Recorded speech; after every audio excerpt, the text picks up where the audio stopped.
the best.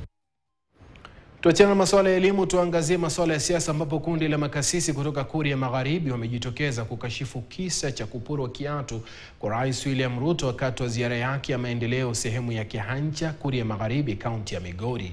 Viongozi wa makanisa wanaowakilisha muungano wa makasisi katika kaunti hiyo wamewataka wakazi kuheshimu viongozi wote bila kujali asili zao za kisiasa. Pia walimsifu Rais Ruto kwa mchango wake mkubwa katika tafsiri ya Biblia katika lugha ya Kikuria kupitia uhamasishaji wa rasilimali. Makasisi hao waliongozwa na Askofu Wamburu waliomba msamaha kwa niaba ya wakazi hao na kuomba Rais Ruto aendelee na ziara zake za kawaida katika eneo hilo.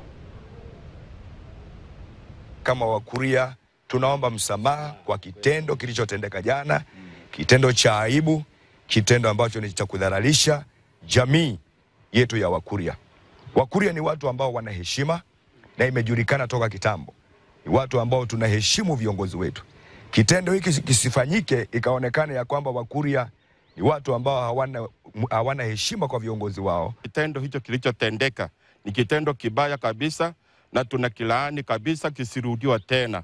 Kwa hivyo tunaomba msamaha kwa rais wetu, pia tunakukaribisha urudi tena Kehancha.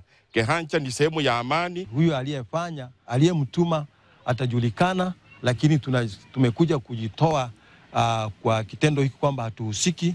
Wakuria tunapenda rais wetu, tulimchagua na ndio rais wa wakati huu. Sasa tunamuunga mkono kwa kuja arudi afanye maendeleo mpaka wakati kutakapokwisha.